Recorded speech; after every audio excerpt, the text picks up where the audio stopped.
Aujourd'hui, nous avons le plaisir d'accueillir deux invités de choix qui, chacun à leur manière, contribuent activement au développement du basketball au Togo et au-delà.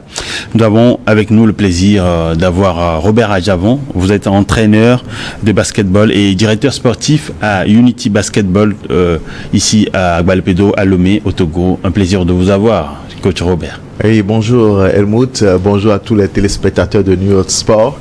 Heureux d'être là, ça fait quelques années que j'étais là. Ouais, effectivement. C'est un plaisir d'être là et bonne heureuse année aussi à tous les amoureux du sport. Oui, effectivement.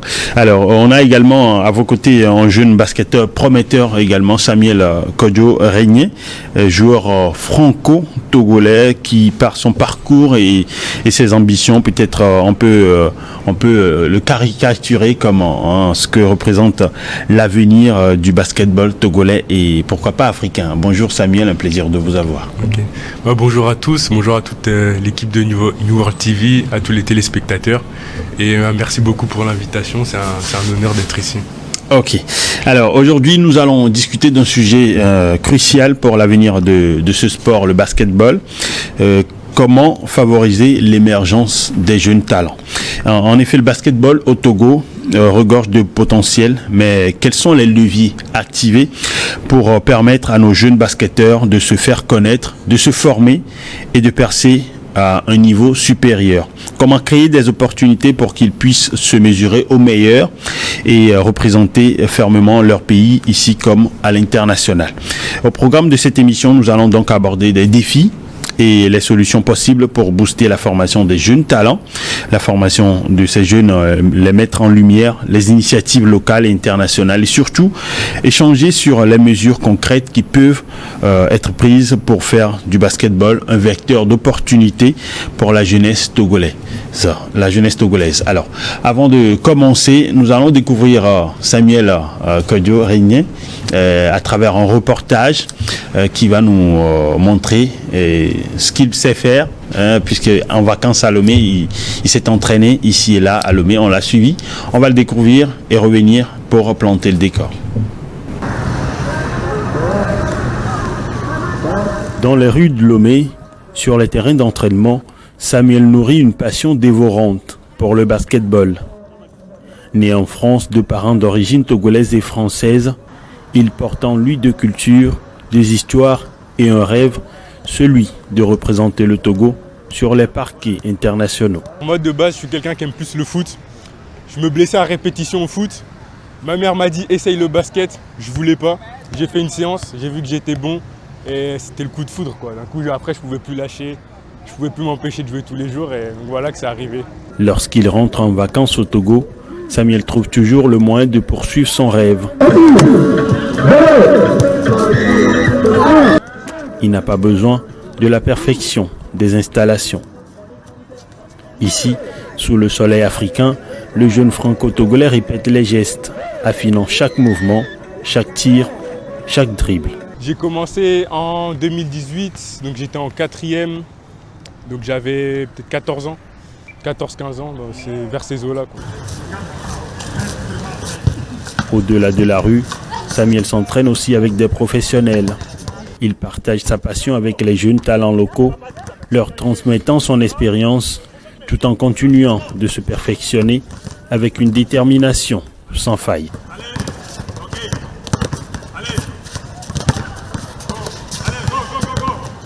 Mes ambitions, c'est juste de donner le meilleur de moi-même, d'essayer de jouer au plus haut niveau possible. Et si jamais ça m'amène au niveau professionnel, je serais très content. Mais j'en fais pas une priorité absolue, j'ai d'autres projets à côté. À chaque match joué, à chaque panier marqué, Samuel se rapproche de son rêve. Moi je préférerais jouer pour le Togo, tout simplement parce que je me sens plus togolais que français. Des rues de Lomé aux scènes internationales, Samuel se trace le parcours d'un jeune homme qui, malgré les obstacles, poursuit ses rêves avec une foi inébranlable. Et chaque jour, avec les jeunes qui l'inspirent et les professionnels qui le conseillent, il écrit l'histoire de son ascension. Alors là, on vient de voir ce reportage sur Samuel Kodjo. Vous avez un autre Togolais aussi, puisque vous êtes né en France. mais vous êtes franco-togolais. Alors, ça fait quoi, d'abord, de retrouver ces racines, parce que vous êtes en vacances actuellement? Franchement, ça fait très plaisir, surtout de découvrir le pays, parce que ça faisait longtemps que j'étais pas revenu, surtout que j'étais petit. Et on va dire que c'est vraiment la première fois que je découvre vraiment le Togo. Tout ça. Donc, alors, avant d'évoquer vos ambitions et comment vous êtes venu au basketball et tout le reste, coach Robert, vous avez déjà jeté un coup d'œil sur les prestations de Samuel.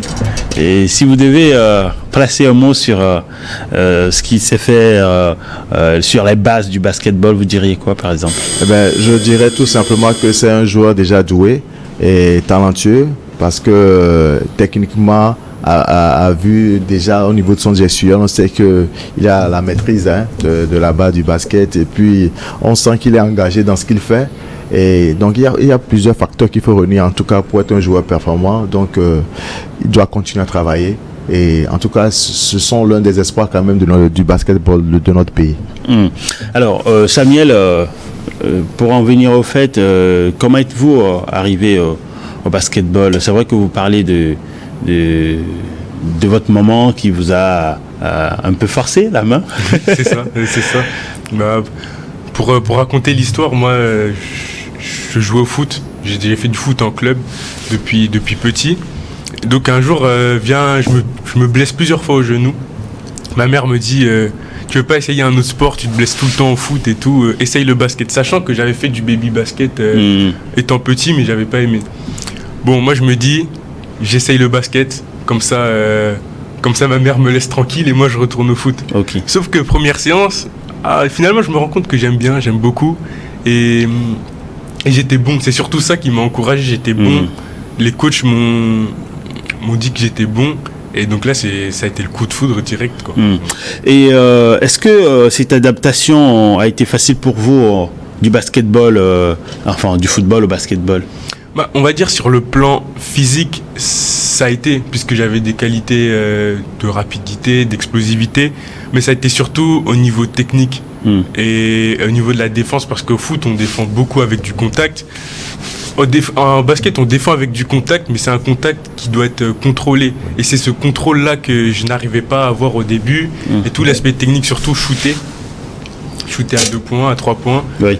Donc ça, c'était vraiment le plus dur, j'ai dû apprendre, mais j'ai eu la chance d'être très tôt, très bien encadré par des coachs qui m'ont pris à part du groupe, qui était déjà assez compétent, pour m'expliquer les gestes petit à petit. Et puis j'ai moi-même fait énormément de recherches sur Internet pour avoir le bon geste, quoi. Alors, coach Robert, je précise encore que vous êtes directeur sportif à Unity Basketball Club, et vous avez des projets que vous exploitez chaque année. D'ailleurs, même vous avez organisé pour les fêtes de Noël, les congés de Noël, vous avez organisé un camp, la 7e édition d'ailleurs, pour permettre aux jeunes basketteurs, jeunes talents de basketball de pouvoir découvrir ce sport, de pouvoir se perfectionner aussi à travers un camp. Est-ce que ça vous arrive aussi de pouvoir forcer des jeunes talents à faire cette transition, quitter le football pour le basketball? Oui, en tout cas, c'est normal déjà que les tout petits puissent s'adonner à plusieurs sports, parce que ça leur permet déjà de se développer sur le plan athlétique, même sur le plan mental, et puis après de pouvoir s'orienter par rapport à leurs capacités, et ça c'est le travail des coachs. Et comme Samuel aussi, il a commencé le baby basket, après il est allé au foot, et après il est revenu au basket, et tout ça là, c'est des phases que je trouve normal. D'accord. Parce que être multisport, c'est important pour l'enfant, de pouvoir découvrir tous les aspects, et puis maintenant, après, de pouvoir faire son choix. Maintenant, l'autre côté aussi, comme l'a dit, c'est le rôle des coachs, parce que c'est au coach de pouvoir, détecter en lui ses potentialités, et puis surtout de l'encourager, de le motiver, et lui donner la matière pour pouvoir vraiment éclore dans une discipline et dans le basket. Et ça, c'est là où nous intervenons, par exemple au sein de Unity Basketball, à travers, par exemple, ce projet de basketball, de camp de basket de Noël, parce que c'est un cadre où nous faisons découvrir le basket à ceux qui ne l'ont jamais fait, Parce que c'est un camp qui s'adresse aux tout jeunes. Nous le faisons de l'âge de 6 ans jusqu'à 14 ans. Oui. Voilà. Donc, nous avons 2 niveaux de classe. Ceux qui sont à l'étape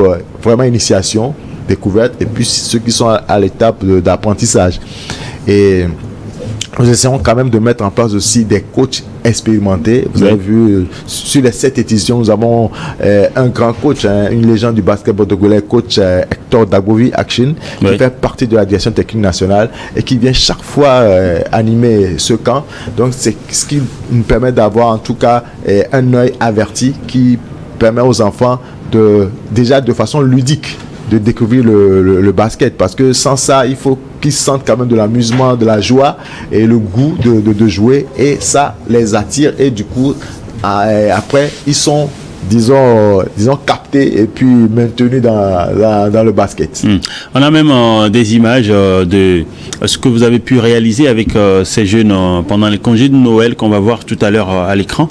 Et qu'est-ce que vous leur donnez comme technique ou encore comme exercice pour découvrir le basketball? Parce si on peut avoir les images, vous allez voir tout à l'heure que c'est des joueurs qui ne savent pas encore comment tenir le ballon, mais qui apprennent à pouvoir la tenir, la balle, et pouvoir se faire des passes et pouvoir les tapoter aussi et tout le reste. Oui, déjà quand ils viennent tout petits, il faut déjà leur apprendre les mouvements moteurs. C'est-à-dire savoir courir, savoir sauter, et comme ils sont sur un terrain de basket avec le ballon. Donc voilà, comment bouger avec le ballon, comment lancer le ballon, parce que déjà tout petit on ne parle pas encore de shooter, parce que là ils doivent quand même apprendre à lancer la balle, tout ça là. Et pour eux, c'est vraiment une découverte pour eux, parce que peut-être certains n'ont jamais été sur un terrain de basket, et puis se retrouver avec d'autres aussi, voilà, qui rencontrent pour la première fois des amis, se font des amis, et puis ceux qui sont à un âge un peu plus avancé, c'est l'occasion de pouvoir, disons, améliorer leur technique, parce que eux, déjà, ils ont commencé à apprendre le basket, et donc là, on est plus axé sur les techniques individuelles, comment, par exemple, comme il a dit, comment améliorer sa technique de défense, comment aussi améliorer sa technique de conduite de balle, de pouvoir faire de bonnes passes et de pouvoir faire et surtout aussi d'avoir les fondamentaux collectifs. Donc comment apprendre à jouer à 2, à 3. Et donc et tout ça, c'est des astuces que les coachs essaient de leur apporter en créant des ateliers, en créant des situations de jeu aussi qui leur permettent de pouvoir vraiment maîtriser ces aspects-là. Alors Samuel, par rapport à votre parcours aujourd'hui, parce que vous avez joué avec des clubs pro aussi, en division inférieure en France.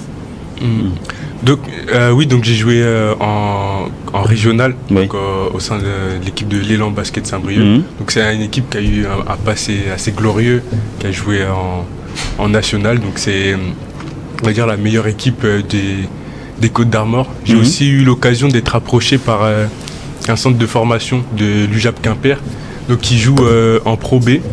Donc malheureusement ça ne s'est pas fait avec des histoires de date de naissance, j'étais trop âgé, mais bon, c'était suite à une performance que j'ai fait contre eux.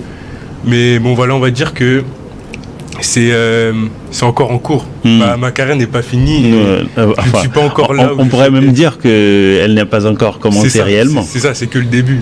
Je vais vous poser cette question et je vais la poser aussi au coach Robert après. Quelles sont les qualités selon vous qui vous permettront aujourd'hui de pouvoir atteindre le haut niveau? Déjà, je mettrais plus en avant les qualités mentales, parce qu'on parle beaucoup des qualités physiques, techniques, mais ce qui fait la différence entre un basketteur amateur et professionnel, c'est le mental, parce que quand on est fatigué de la veille du match, ou qu'on n'est pas bien parce qu'on a fait une mauvaise performance, c'est là qu'il faut aller puiser les ressources mentales pour avoir la force de se lever et d'aller s'entraîner, par exemple, ou même en match, quand on n'est pas en confiance, on loupe par exemple 8 shoots d'affilée. Enfin, c'est là que les vrais shooters vont continuer à shooter et qui vont garder leur confiance intacte. Donc pour moi, c'est vraiment, je mettrais l'accent sur les qualités mentales, parce que tout le reste, c'est connu, quoi. Voilà, ok, alors coach, sur quelle qualité vous insistez dans vos formations, dans vos ateliers devant ces jeunes talents pour pouvoir les amener à chercher le haut niveau? Oui, bien sûr. Bon, tout dépend de la Catégorie. Voilà, de la catégorie. Mais déjà, quand on parle du niveau de Samuel, déjà, il faut avoir une bonne base technique. Une bonne base de coordination, parce que déjà il a fait la phase d'apprentissage, donc il a un niveau perfectionnement actuellement. Donc déjà, si techniquement il est déjà bon, je crois que l'autre aspect, c'est d'assurer que, comme il a dit aussi, il a de bonnes qualités athlétique, oui, physique. Moi, j'ai vu l'image, c'est quelqu'un qui est très explosif. Je vois comment il fait ses pénétrations, c'est vraiment très rapide. Et ça, c'est déjà de bonnes bases. Et maintenant, effectivement, pour quitter cette phase de perfectionnement, être vraiment dans l'élite, là, il faut avoir vraiment une force mentale. Effectivement, la différence se fait souvent sur la psychologie du joueur, parce que maintenant il faut faire face à l'adversité, il faut faire face à la compétitivité, parce que maintenant c'est les meilleurs qu'on choisit, c'est tout le temps, c'est un peu le combat, on peut dire, voilà, parce qu'il faut toujours être parmi les meilleurs, c'est pas évident. Il y a des moments où ça passe, il y a des moments où ça casse, mais il faut être capable de se remettre en cause et puis de revenir rebondir et donner le meilleur. Donc le mental aujourd'hui fait c'est très important pour un joueur de grand niveau. Et maintenant, il faut aussi un vécu. C'est l'autre aspect aussi. Parce que si le joueur n'a pas assez de compétition, s'il n'a pas beaucoup d'expérience, c'est difficile. Parce que quand vous allez jouer un grand match et qu'il faille prendre des grandes décisions à un moment donné, c'est par rapport au vécu qu'on a qui nous permet de faire de bons choix. Et voilà. Et puis surtout aussi avoir un esprit d'équipe. Voilà. Et justement, en parlant du haut niveau, le basketball togolais aujourd'hui est, on pourrait dire, en chantier, en construction, parce que vous êtes le secrétaire général de la Fédération togolaise de basketball. Bien sûr, vous n'êtes pas ici avec cette casquette, mais vous en savez beaucoup sur ce qui se fait autour du basketball pour que ce sport puisse atteindre les hauts sommets et porter le drapeau togolais. Alors, le haut niveau togolais pour le basketball aujourd'hui est en construction. Et selon vous, qu'est-ce qui manque aujourd'hui pour qu'on puisse avoir une équipe nationale de basketball en bonne et due forme? Merci beaucoup pour cette opportunité. Effectivement, avant peut-être de répondre à cette question, il faut dire que par le passé, le basketball togolais était un basket vraiment connu sur le plan africain. Oui. Voilà, déjà dans les années 70, on était déjà au niveau des dames 3e d'Afrique, les hommes 5e. Et en fin décembre, on a célébré même une légende du basketball togolais qui a été le meilleur marqueur des Jeux africains dans les années 74, ça fait 50 ans. Oui. Mais après cette génération, voilà, on est tombé carrément en bas. Et ça, je remonte pour répondre maintenant à votre question, c'est parce qu'à un moment donné, nous avons abandonné ce qu'on appelle le basketball à la base. On n'arrivait plus à pouvoir amener très tôt les jeunes à la pratique du basket, et on s'est plus cantonné sur juste les compétitions des seniors, et du coup les gens arrivent très tard à se faire former au basket, et donc ils n'avaient pas une certaine maîtrise sur le plan technique, sur le plan tactique, et donc c'était beaucoup plus physique qui dominait, et on était plus compétitif. Ça, c'est, disons, au niveau, disons, de la formation, au niveau de la gestion sportive. Oui. Maintenant, l'autre côté, et le plus grand problème aussi, c'est les moyens financiers. Voilà, du coup, on n'a pas de moyens de pouvoir accompagner les clubs, de pouvoir accompagner les fédérations.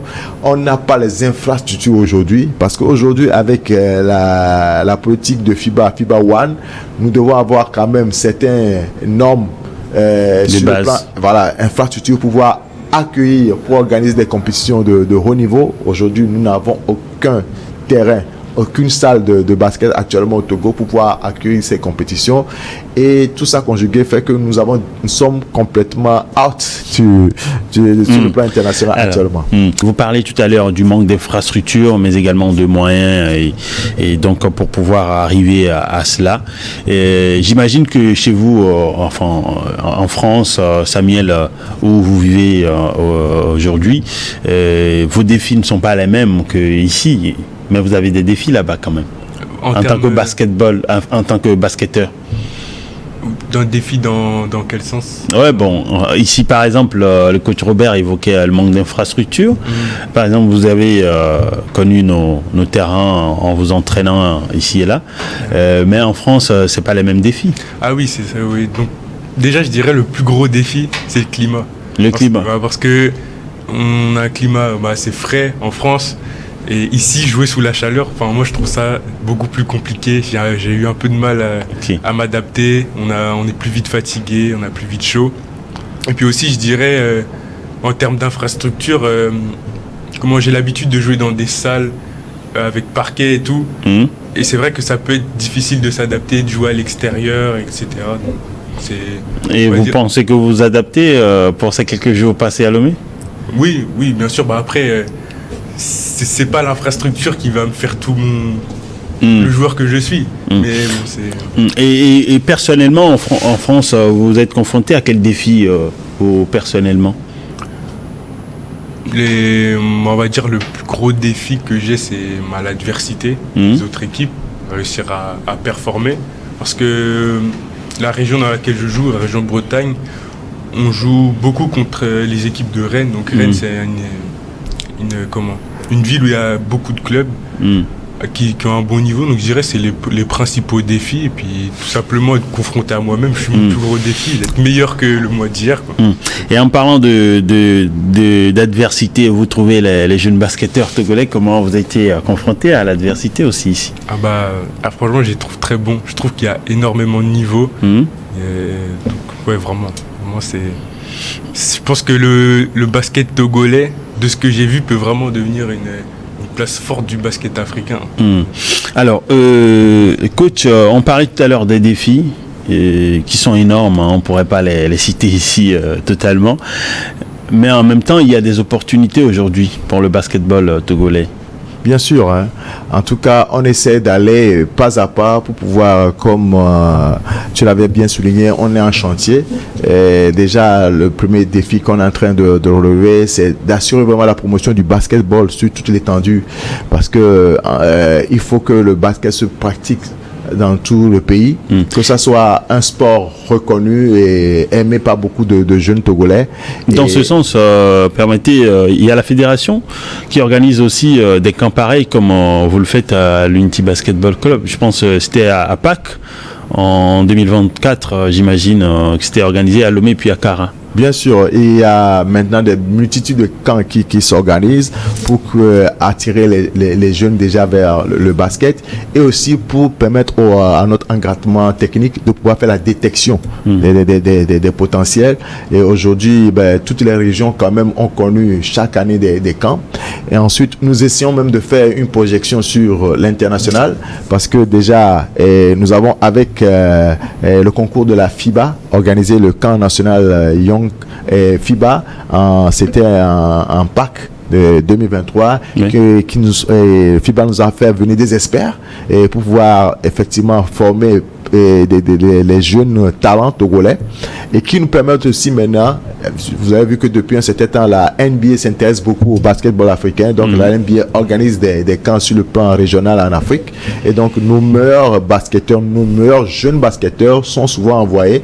Il y avait eu Michael Johnson qui était parti en Rwanda avec le coach Pierrette et voilà, il y avait d'autres jeunes aussi qui sont allés au Mali donc suivre ces différents camps de perfectionnement qui certains pourront leur permettre de pouvoir se faire recruter par les scouting américains et pouvoir aller peut-être dans les académies américaines pour se faire détecter et pouvoir pourquoi pas trouver le chemin de la NCAA voire de la NBA. Vous avez aujourd'hui l'exemple de Samson Johnson qui est 2 fois déjà champion NCAA. Voilà, c'est aujourd'hui une référence du basketball togolais et qui a fait son début aussi à Swallows. Aujourd'hui, il est 2 fois champion universitaire aux États-Unis. Donc, c'est déjà des filières que nous essayons d'exploiter pour faire émerger les jeunes talents togolais. Et vous, à Unity Basketball Club, quelles sont ces pistes de solutions que vous explorez pour pouvoir apporter votre pierre à cet édifice?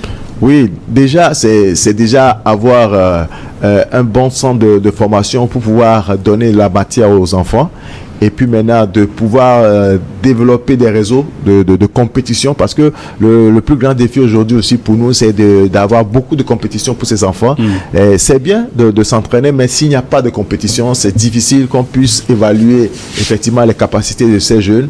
Donc aujourd'hui, avec Unity Basketball, nous sommes associés avec beaucoup d'autres centres qui se créent à Lomé. Il y a les centres aujourd'hui à Dito, avec les Swallows et autres. Donc nous avons créé des programmes qui nous permettent aujourd'hui d'avoir des compétitions, des mini-baskets, des compétitions des benjamins, des minimes, donc qui sont en cours actuellement, et pour accompagner aussi l'action et de nos ligues et de la fédération. Même à l'intérieur du pays aujourd'hui, même à Carab et prochainement même à Sokoré, il va avoir leur deuxième camp, parce que l'année passée, nous avons réussi à faire un camp de basket à Sokoré qui a réuni plus d'une cinquantaine d'enfants. Et cette année aussi, leur propre club a pris sur lui, après l'organisation faite par la fédération, d'organiser leur propre camp. Donc c'est à féliciter. Et ce qui veut dire que beaucoup de choses sont en train de faire pour attirer et puis surtout pour former les jeunes. Maintenant, la compétition aussi, elle est importante, parce que là, on peut maintenant faire la promotion de ces jeunes, pouvoir évaluer leurs performances et maintenant mettre en place, et cette année, c'est ce que la fédération se dit, de mettre en place un système de sélection des jeunes pour pouvoir mettre en place des sélections par région, et ensuite jouer des compétitions interrégions pour aboutir à des sélections nationales et commencer par inscrire nos jeunes dans les compétitions sur le plan continental. Alors, je ne sais pas si vous avez des joueurs binationaux dans votre club, Unity Basketball Club, mais on va l'évoquer tout à l'heure. Mais ce que je sais, c'est que Samuel, vous ambitionnez, on l'a suivi dans le reportage tout à l'heure, de représenter un jour le Togo, parce que vous dites que votre cœur est purement togolais. En tout cas, plus togolais que français. C'est ça, exactement. Après, moi, j'ai pour objectif de représenter la sélection togolaise. Mais après, j'ai conscience qu'il y a aussi énormément de bons joueurs ici. Ce sera à moi de faire ma place pour prouver que je mérite vraiment de faire partie de cette sélection. Et vous avez déjà exploré la piste pour pouvoir entrer en contact avec la fédération?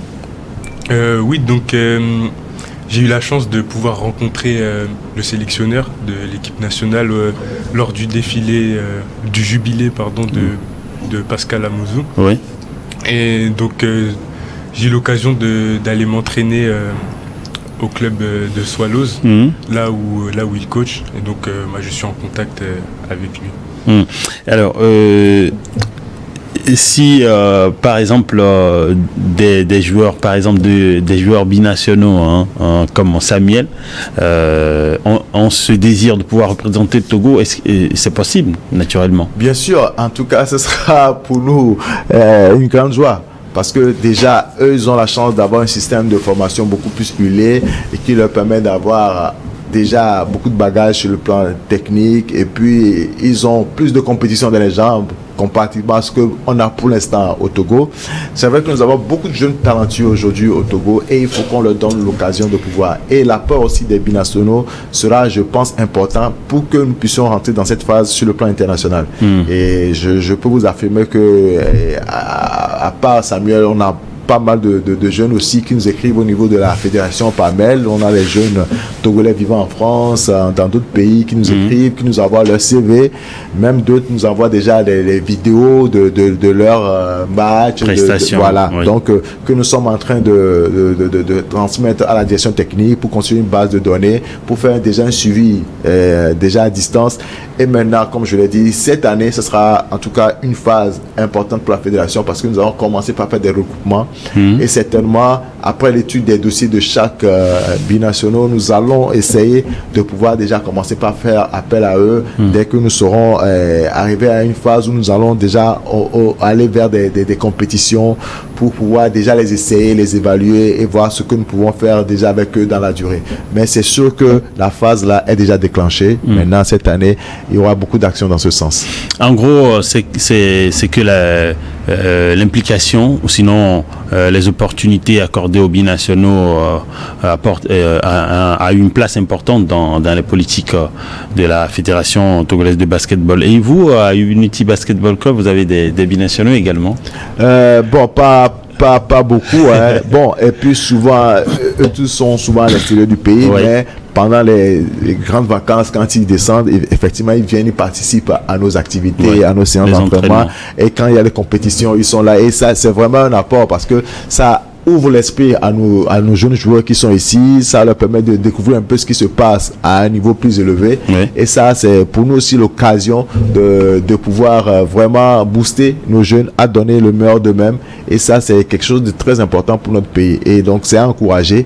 Nous allons les inviter à ne pas désespérer. C'est vrai que pour l'instant, les choses sont un peu en décousu, comme on me dit, mais on est en train de recoller les morceaux. Et cette année va être une année très importante pour nous, surtout au niveau du basketball togolais, pour pouvoir déjà déclencher des actions, pour retrouver notre place sur le plan africain. Et un mot pour terminer, Samuel, ce serait quoi, par exemple, pour terminer cette émission? Mon mot de la fin, ce serait comment? Espoir. J'ai énormément d'espoir pour le basket togolais et je crois que ça va réussir, franchement, parce que j'ai eu l'occasion de discuter en off avec le coach. Il m'a présenté toutes les initiatives qui sont mises en place et qui vont être mises en place. Il n'y a pas de raison que ça ne marche pas si on se donne les moyens. Et moi, j'aimerais mettre ma pierre à l'édifice, que ce soit en tant que joueur ou aussi en tant que préparateur physique, parce que ça n'a pas été mentionné, mais j'ai aussi pour ambition de devenir préparateur physique. Je fais mes études en France actuellement dans ce domaine. Okay. Donc si c'est en tant que joueur, en tant que préparateur physique, moi j'ai vraiment beaucoup envie d'apporter ma pierre à l'édifice pour le basket togolais. Et merci Samuel Kodio d'être passé dans cette émission Sport Magazine.